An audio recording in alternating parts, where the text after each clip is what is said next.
Jai Gajanan. Ganeshaya Namastubhyam. Herambaya Ekadantine. Swanandavasine Tubhyam. Brahmanaspataye Namaha. Today we shall see the story of Shuka. Shuka or Sukha. Sukha. Many orators speak as Sukha. So we'll stick to Sukha. Sukha was the son of Vyas Muni. Vyasa, we saw the Vyasa in the earlier, how he had Vishnu's incarnation, part incarnation, was born to Parashar as Vyasa Muni. But this Vyasa, whose son was Sukha, is Bhadrayana Vyasa. All Vyasas are Ansh incarnations of Vishnu. So Sukha was born to Vyasa Muni. Sukha, when he was born itself, imagine being born to Vyas. So when a person is born to someone like Vyasa Muni, then you are born with knowledge. You are born with everything. A certain, just like the laptop comes with all programs loaded, So you don't have, you have to just start it.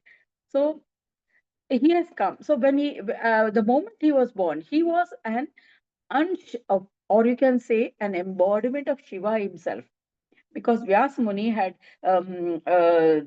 prayed, had meditated, and did austerities to Shiva, propitiated Shiva for a son to be. So naturally, the son who was born had all the qualities of Shiva.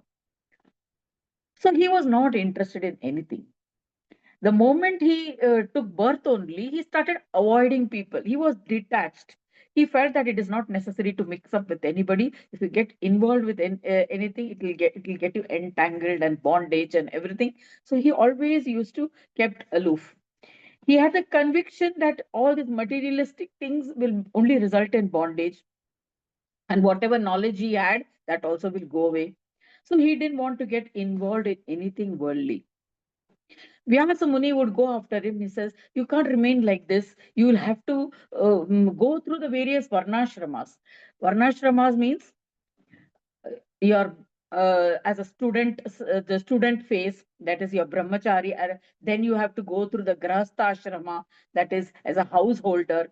Then you become a vanaprastha, that is go to the forest for meditation or doing austerities. Then take sannyas, and then you can do all the kind of austerities that you want without anyone bothering you. But it is necessary to go through these stages in life, because then only progressively you will mature. Otherwise, the mind itself will come in the way. How it will come in the way? You will think that you know everything, but then suddenly a situation will come up and you will not know how to face it. So that is why it will destroy you. It will then, when you will think that you have achieved everything, and you will try to be behaving like a yogi. But when a situation comes and you don't know how to handle it, there is a patan, that is a fall in the stage, from the stage of a yogi. And when that fall happens, it is very difficult to pick up once again. It's a very rigorous process of uplifting oneself once again. So he says, do not forsake the varnashramas, because it is necessary, and mind is fickle. And even if you are a yogi, the mind will still be there. If the mind is not has not gone through the process of purification, it will be fickle. It will have all those kind of tendencies. It is necessary to take care, and so you better go through this process. But Shuka did not. That this option was not good enough for him. He was fearful. So what he did, he uh, he didn't bother. He didn't listen to he didn't listen to Vyas Muni. So Vyasa, out of desperation, what he did was he prayed to Brahmadeva. He prayed to Brahmadeva and said, "See, my son is like this, Shuka. He is not going through any miss the stages of growth from as a in the normal life. He's so detached, he's not involved in anything. So what should I do? So Brahmadeva said, don't worry anything about Sukha. He is an incarnation of Shambhu. He will never deviate from the path. So just be rest assured. And he disappeared. He assured him this and he disappeared. So Shuka, after paying obeisance, performed puja of Brahmadeva and all, and he was satisfied in the sense that he was sure that nothing will happen to Suka. Now Suka, what he did, he went to the banks of Narmada River, built himself an kutia there, and he stayed there, and he followed the Ashtanga Yoga sadhana.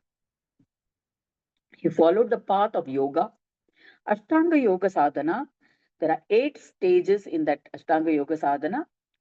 We all know about it, but we'll just go through it quickly once again. First is yama, niyam. Then there is niyama. Uh, uh, See, yam, niyam, pranayam, asana, pratyahar, dharana, dhyana, and samadhi. Now, these 8 stages, yam means restraining, means not indulging in everything. Restraints, that is oral disciplines, that is don't speak in excess, don't eat in excess, these physical things. Normal discipline, a disciplined person, how he would behave, that is yam. That is very basic disciplines. It's not the kind of yogic, or I mean advanced. These are very basic disciplines. Don't eat much, be clean, and everything. Then niyama. Niyama is positive duties. Whatever duties you have to do, duties towards your body, duties towards your society, duties towards your parents, duty towards your surroundings, these things, basic duties as a person living in a society, in a place. Then asana, then posture, how you are sitting with the spine erect, being able to fold your legs so that you feel grounded. Means you must be grounded, so you have a steadiness. Postures are, see, there are different postures, so many postures are there, but among them we may select 10 or 20 of them and do that. Now those postures are such that your limbs are in their place, means that is that is they are not shifted from their positions, and it helps you in alignment of the body in a proper way, so as to function in an optimum manner. So that is different asanas to maintain flexibility of the body also, and also sthirata, stability in the body. You don't fidget yourself. So if when some portion of your body, your leg or your hand is irritating, or it's not stable, you'll be fidgeting with that place.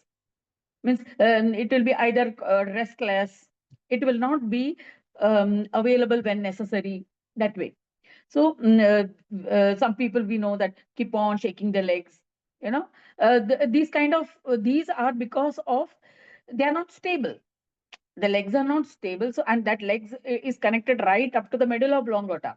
So this posture is necessary where you are so stable you can and that too, when you want to go for further advancements in yoga, you need to be steady for a long period of time. Now I'm myself spending 1 hour with you, so I must be able to sit here for 1 hour without shaking, or without having to get disturbed. So that steadiness of posture, so that only when the posture is steady, the mind within the body will function without any getting distracted because of bodily functions. Because of bodily irritation or bodily disturbances, the mind should not should not deviate. So in order for a steady mind can be only in a steady body. So then next, so that is why asana. After asana, we come to pranayam. Pranayam is breathing. Not only breathing, but conscious breathing, so that we are able to regulate the breathing. We are able to modulate the incoming and outgoing breath, so that we can use the breath for healing ourselves, for steadying ourselves. For, see, we have seen how close a connection is between our breath and the mind. When the mind is focused on your breath, no thoughts come. And it is with the mind we can regulate the length of inhalation and exhalation. It is also possible to, with the mind, to connect with our awareness. Be aware of this awareness. Otherwise, we are not knowing what is awareness at all. How is that awareness? And then to separate that awareness from that breathing and the mind, so that you develop a witness state. So these are all processes of pranayama, breathing techniques, various breathing techniques, that anulom vilom, the you hold the breath, and all these things. Then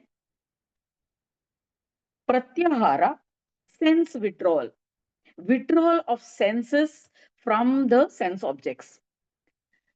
Our mind goes to where our eyes see.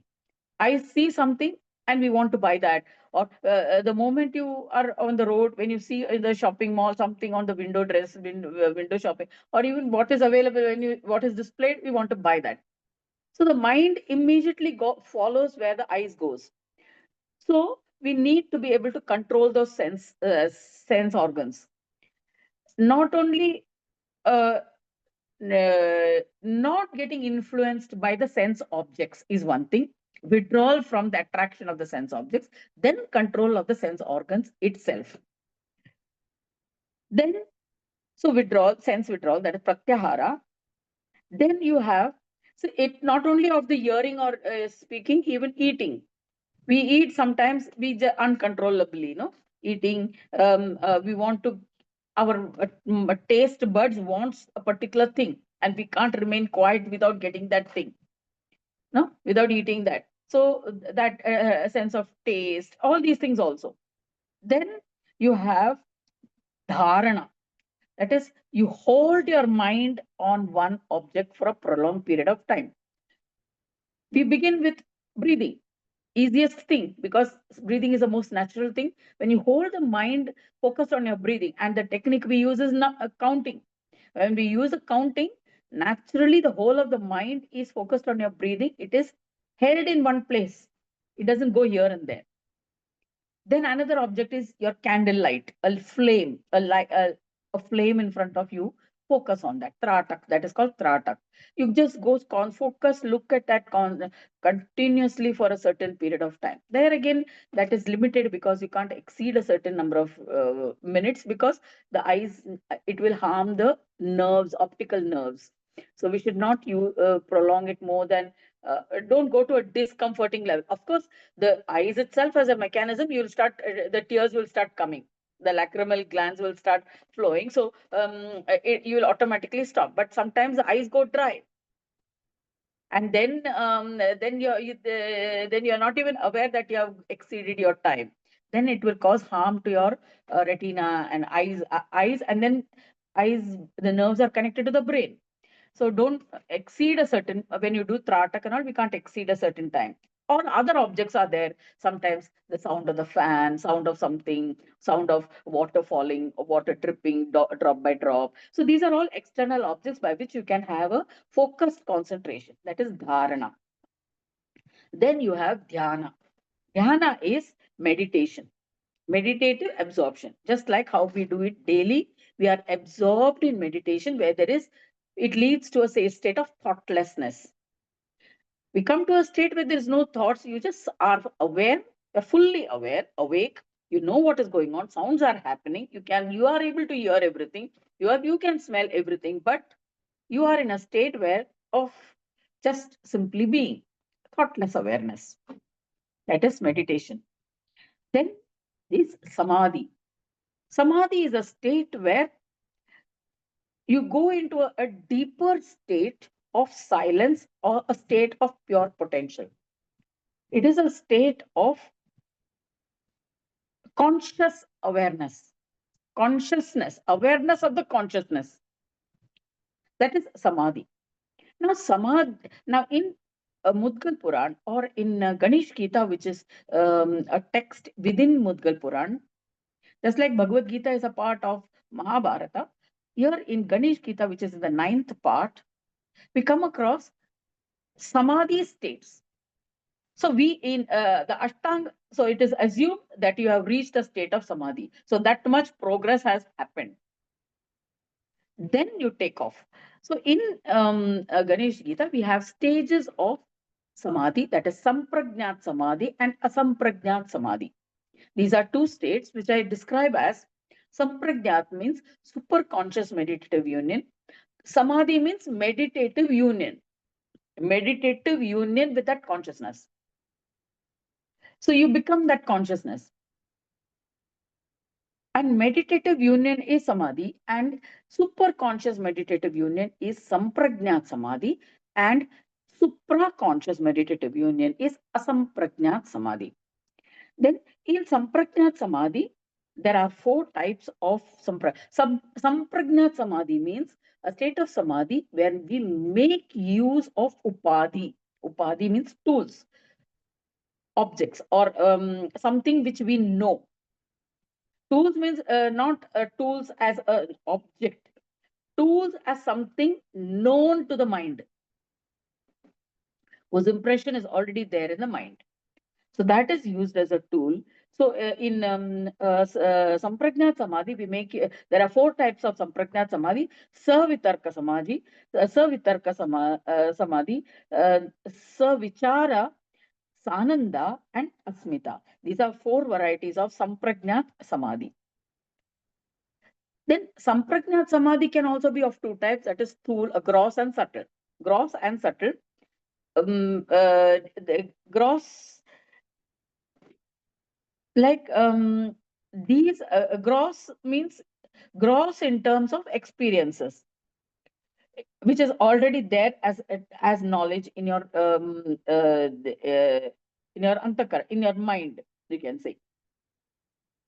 Then Sampragnat Samadhi, you reach a state of the source, but here it is Savitarka, Sampragnat, that is with Upadhi.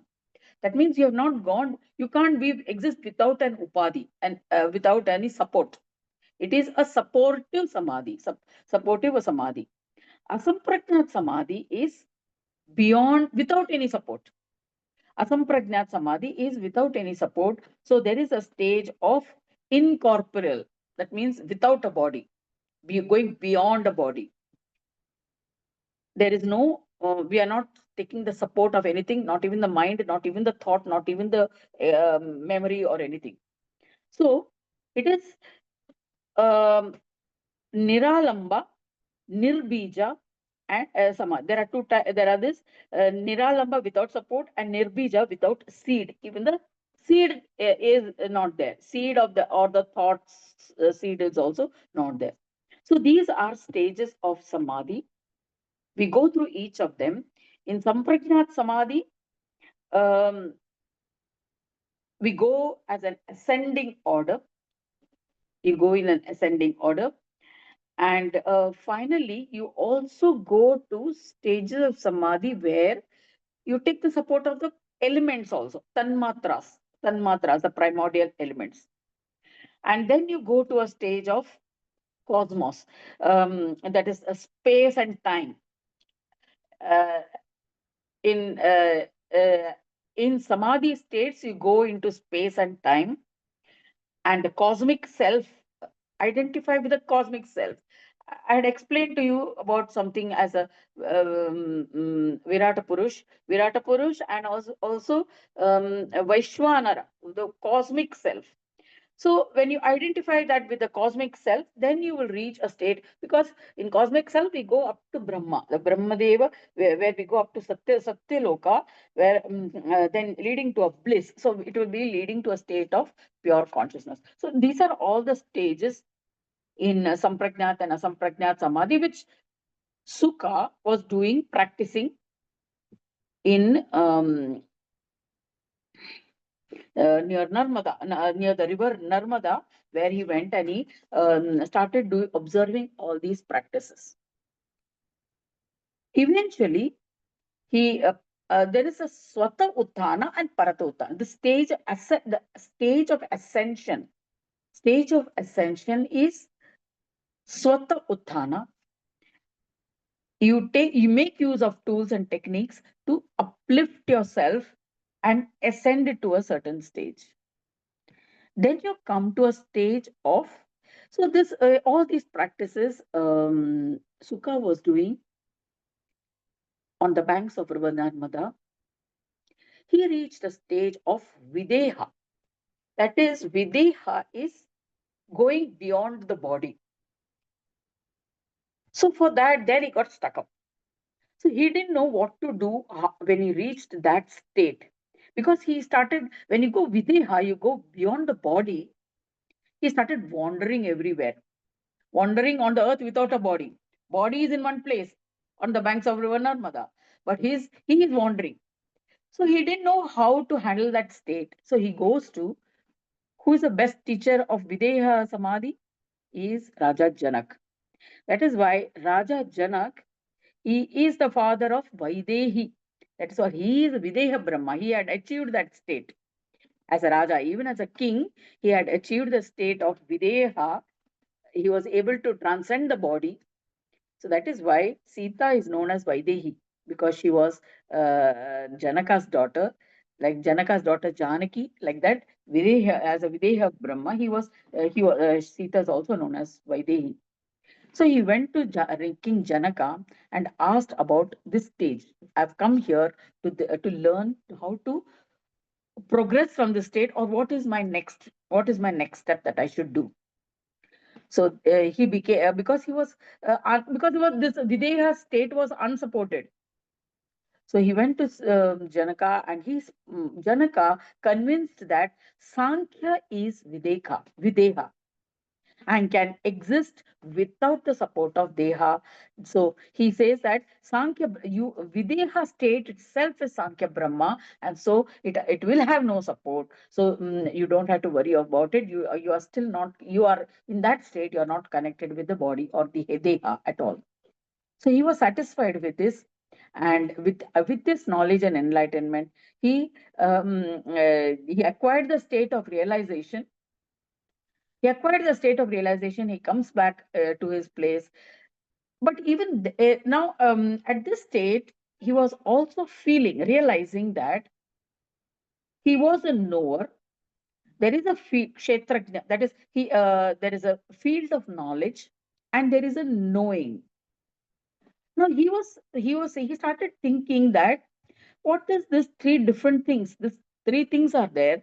That is the wisdom, that is which is known, and the knower. So when he gets this knowledge, this awareness of knowledge itself, he says that how to work when I am having this kind of enlightenment. So one day, if one says that Brahma exists in the state of yoga, it cannot be now. Now in this position, he is the knower, he has the knowledge, he knows the field of knowledge. But in this position, he is a bit confused. If Brahma is in this state, and supposing if he goes beyond this state, beyond the state of knower, knowing, kshetrajna, and when he reached that state, it was a state of desirelessness. It was an inert state. So he started wondering, if Brahmadeva is in this inert state, he will not have the urge of creation. Creation will not happen. How did it happen? So when this, because Sankhya Brahma, that is, when he had reached that Sankhya Brahma state, it is bereft of attributes. There is no qualities in that. There is no Saguna, there is no Nirguna. It is a state of Nirguna, actually, absolute Nirguna. So then, what is the state? He was a bit confused in that. So he comes back to Vyasmuni. He comes back to his father. And he says, Father, I have done all the stages of yoga. I have practiced all the Ashtanga Yoga Sadhana, then Sampragnat Samadhi, Asampragnat Samadhi. I reached a state of Videha state, Sankhya Brahma, and still I am a bit feeling that something is missing. So Maharshi Vyasa, he comes back to his father, Veda Vyasa, and he surrenders to him. He's saying that only you will be able to tell me that which will remove me this confusion in this and give me peace. So he bows down to his father. Then Vyasa gives a discourse on yoga of yogi. He says, Sukha is coming to and asked Vyasa, "Oh father, I have query regarding the attainment of yoga. Who has given the Shanti Yoga, which is the most superior form of yoga? You are a Yogindra. Please tell me about it. I'm confused and I'm wandering aimlessly." So Vyasa, he describes Shanti Yoga to him. He says, Vyasa tells Sukha that even I had this confusion. I went to Brahmadeva. Brahmadeva imparted me the knowledge of Ganesh Yoga, and which I followed and attained Shanti Yoga or Purna Shanti Yoga. So Brahma imparted me this knowledge, and ever since I've been practicing that, and I have been able to achieve the state of a yogindra. So here, he it is called Ganesh Yoga or Purna Yoga, or you can say Shanti Yoga. Gana means collective. Gana means collective or aggregate. So when you reach an aggregate of, or you can say the yoga of Sanyoga, this synthesis is what gives you that state of ayoga. State of ayoga, that is a state where you can go beyond this collective. That is the attainment of Ganeshwara. And when you reach that state, you will attain total peace. So after explaining this, Shuka, to Shuka, the peace bestowing way, then after that he gave him, he told him, so this I've given you this knowledge. Now you have understood it as a knowledge.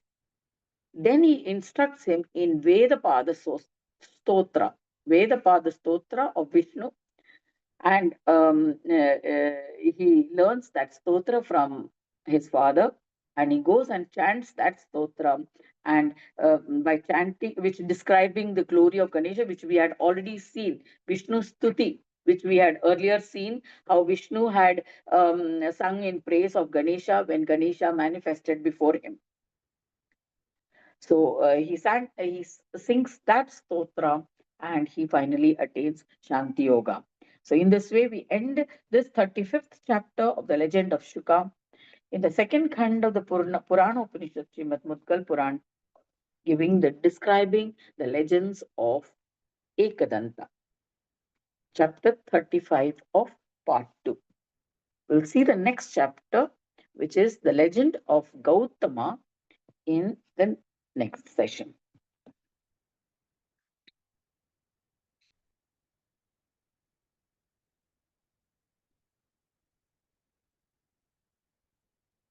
Let's meditate for the next 30 minutes.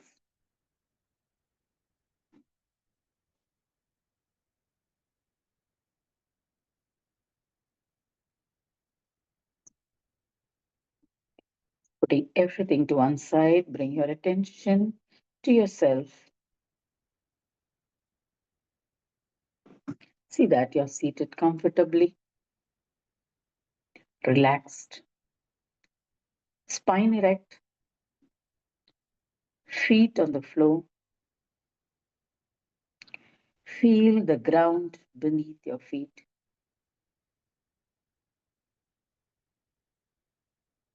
Bring all your attention to your breathing.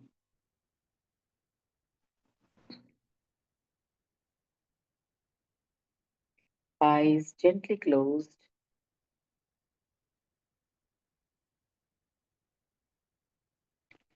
Feel the incoming breath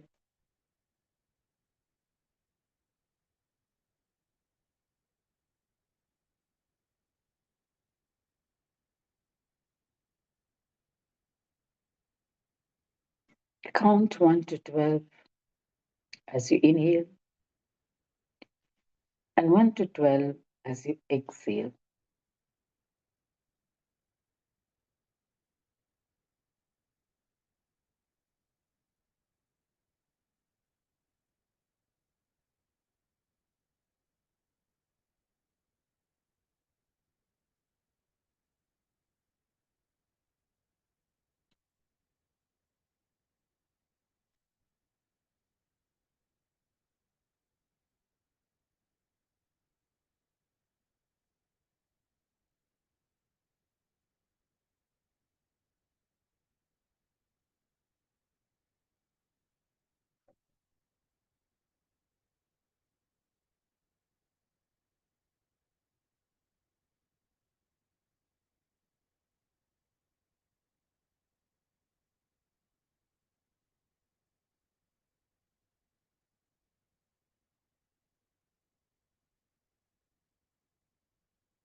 With your focused attention,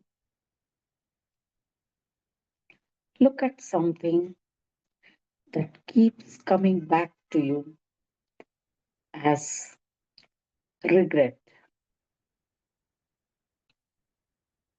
What you regret or what pulls you down every time, several times, either several times in a day or a few times in a week. Something that you hold on to as sorrow or sadness,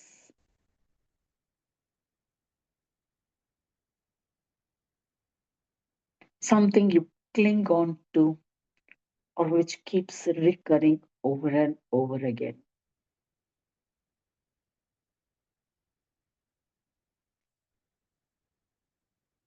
A pain of losing something or a pain of having lost something.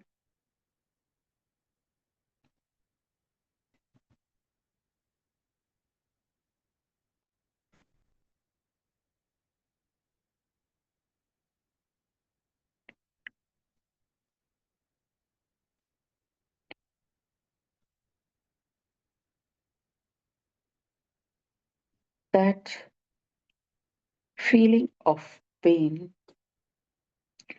which may not be a physical pain,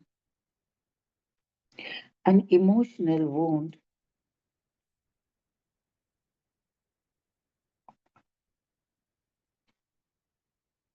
which almost you go back to as though for support.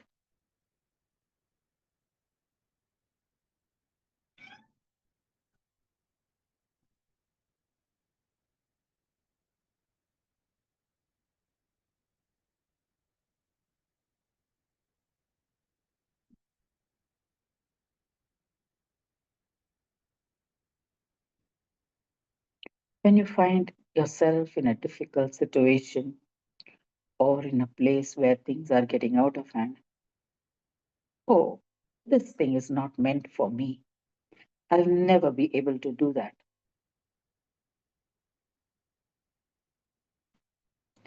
I've never succeeded in the past. I'll never be able to do it again. That kind of pain or a kind of barrier that you develop in yourself, a kind of safe cocoon to go back into where you can lament without anybody disturbing.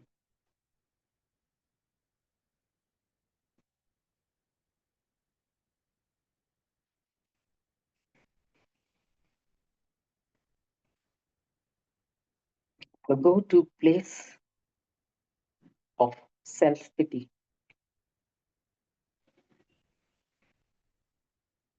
a place where you feel comfort in pitying yourself.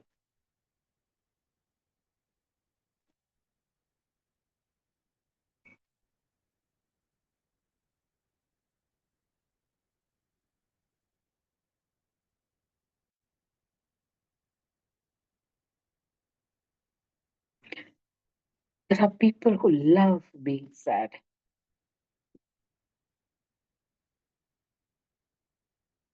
They can shift gears in the flash of a second. Just being sad.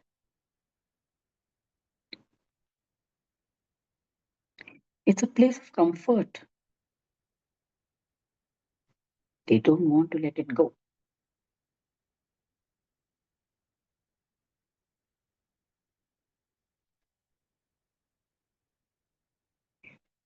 because at one point of time, they had got attention from outside for having been in that state.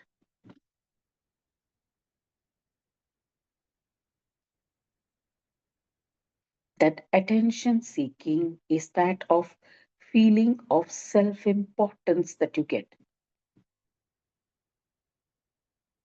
which is a natural tendency developed as a child.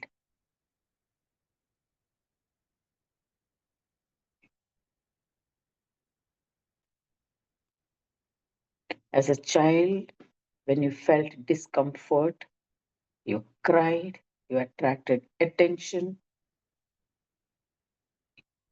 the mother runs to you. That gradually, when allowed to develop over a period of time,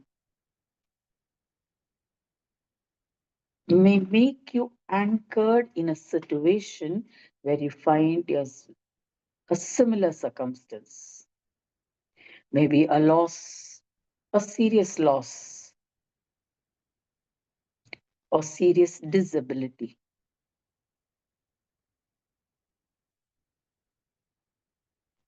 a loss of position or importance, and you wallowed in that sorrow or self pity,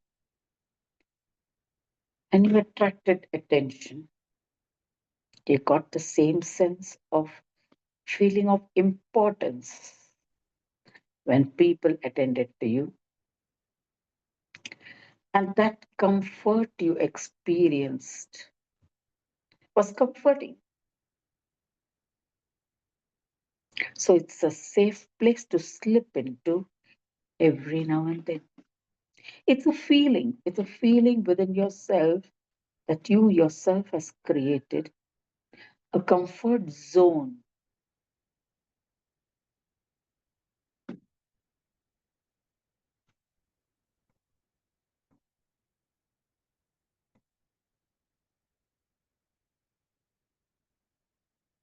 Now the question is, why shouldn't we have a comfort zone?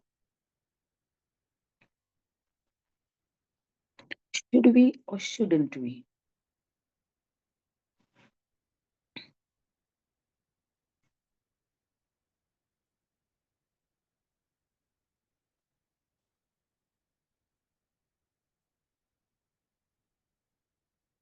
Think.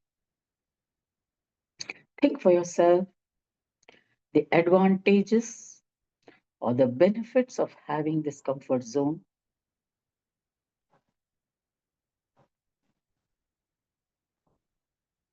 and the problems of having it.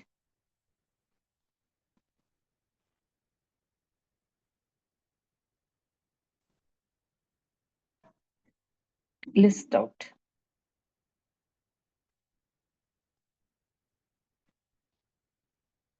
how did you benefit by going into that self pitying state?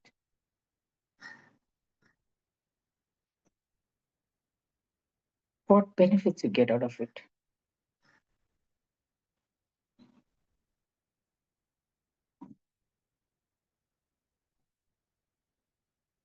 One main thing is when you're wallowing in that self pity, you're not aware of yourself. You are numb to your own awareness. You're sort of knocked off.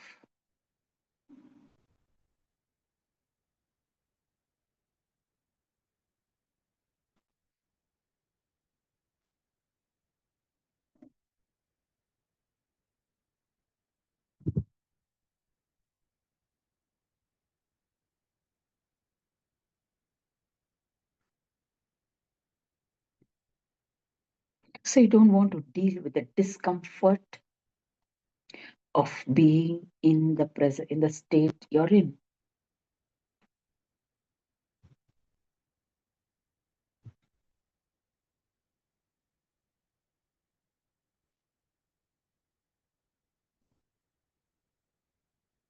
It's a kind of nasha.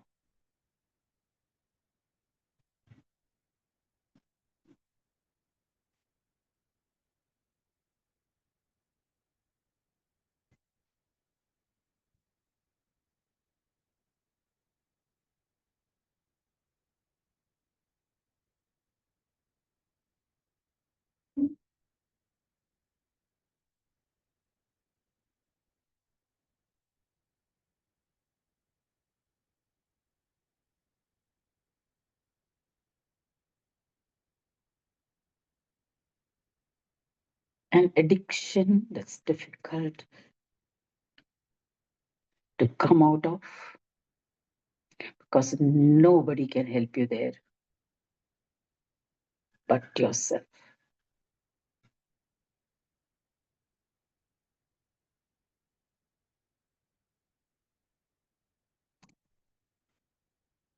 There's only one way that it goes, and that is downwards.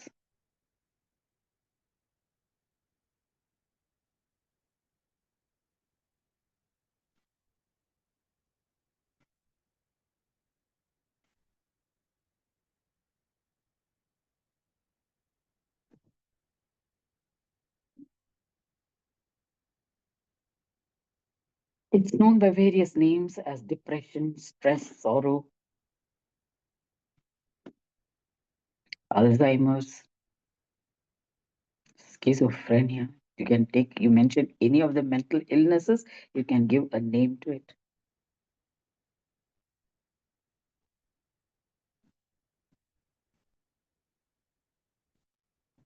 Depending upon its severity.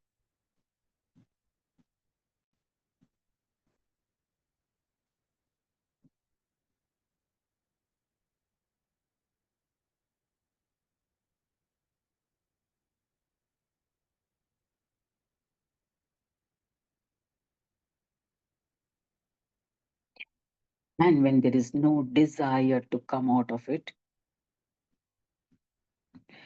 only divine grace can save you.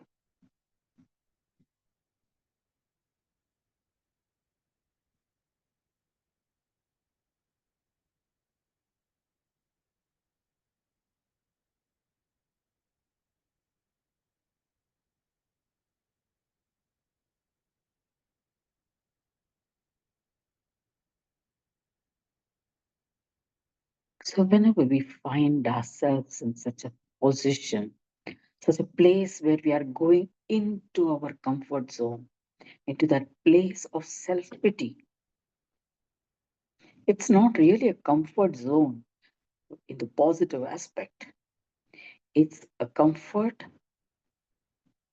out of self pity,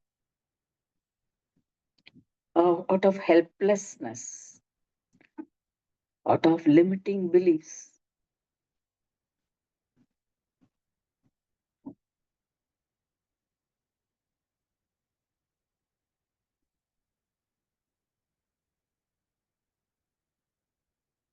So, the sooner we come out of it, the better it is for us.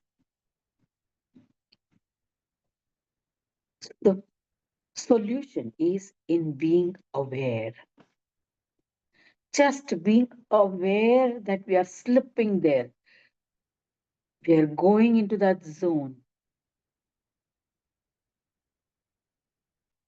That awareness will make you alert. And then with practice, you can get rid of it.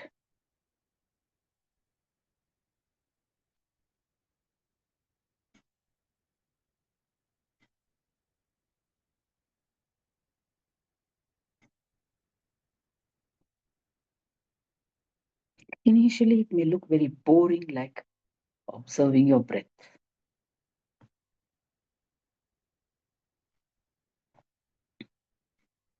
counting 1 to 5, then 1 to 6, 1 to 7, and so on. It's really very boring.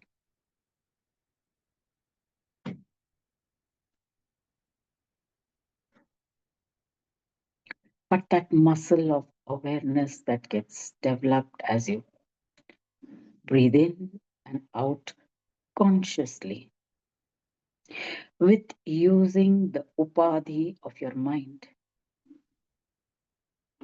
Mind as a tool, counting as another tool.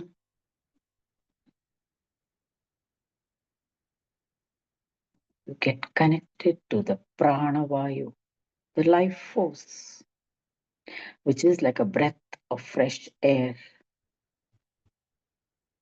that drives away the cobwebs of self pity.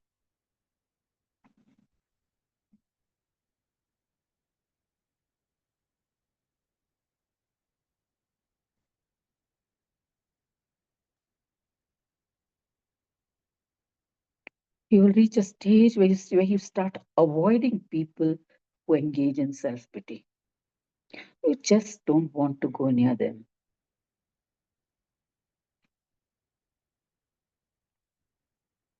People who crib,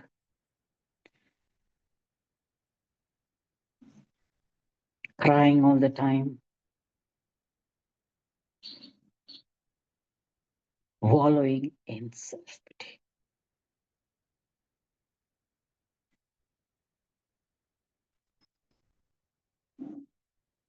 It's mostly out of self love.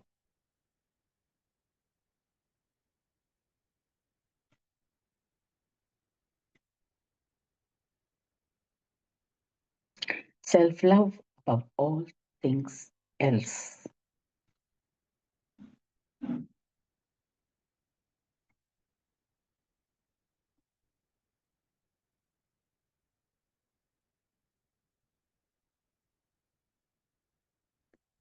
This awareness throws up options, choices that are better than self pity. And when you begin enjoying those choices that you choose without getting caught up in the downward spiraling force of self pity, you will choose better every time.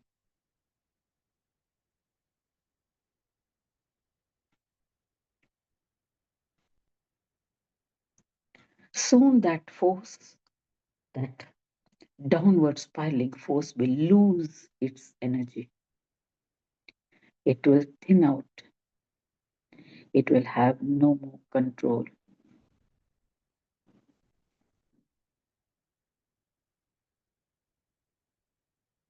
And you will enjoy the breath of fresh air.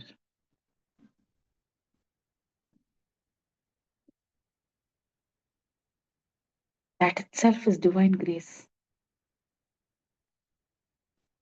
That awareness that kicked you out of that the suicidal zone of self pity.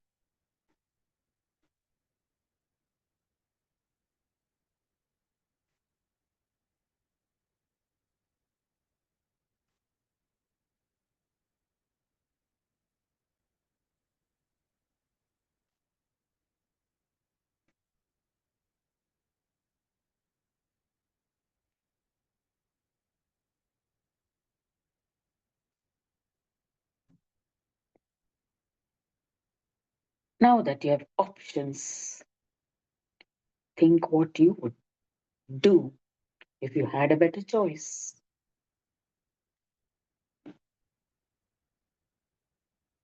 What choice you would want?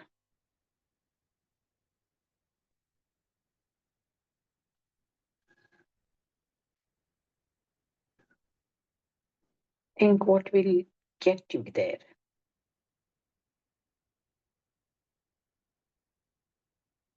Whom you will have to reach out to,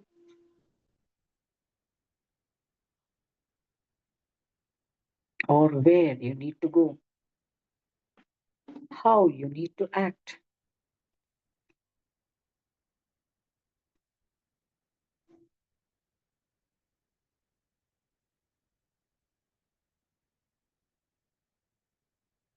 What changes I should do within myself.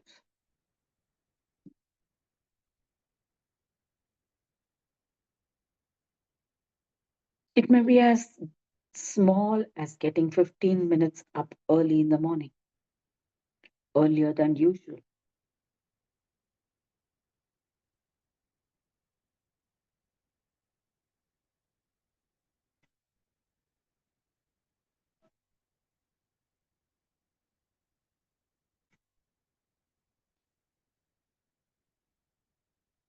Organizing the day, having a to do list,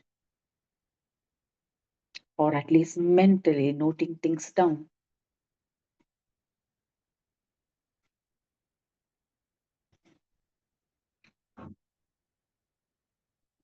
Removing the clutter.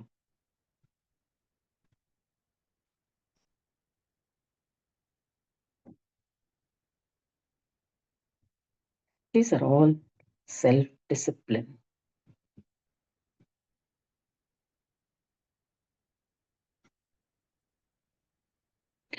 Soon you will forget what it was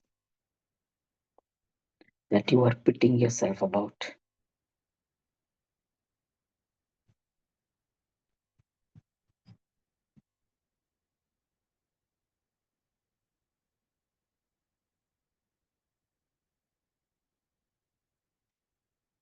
It's erased from memory because positive vibrations replace the negative vibrations, because frequencies of positive vibrations are stronger more than the negativity. The negative vibrations are small in number, in just as 25, 30, 35, maybe 50. But positive vibrations are more than 100, 150. So definitely that's what's going to win.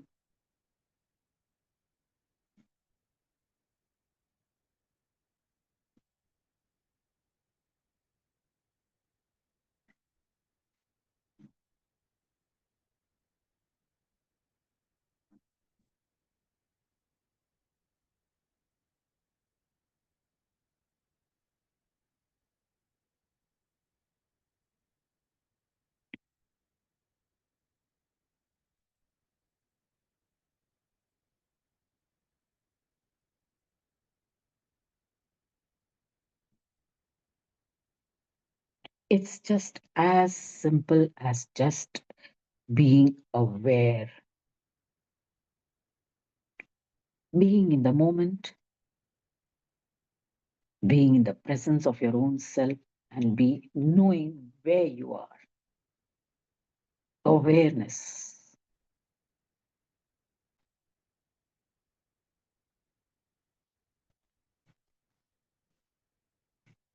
So bring all your attention to your breathing.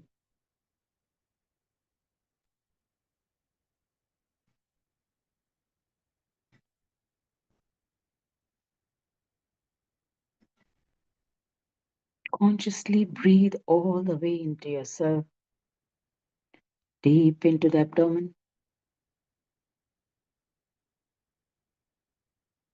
and exhaling all your worries out.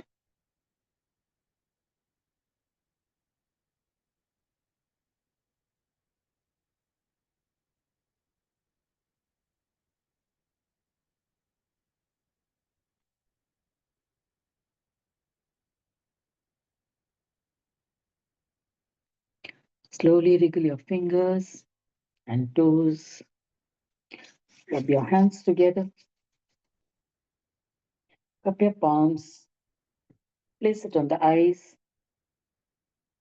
Gently rub your face and open your eyes.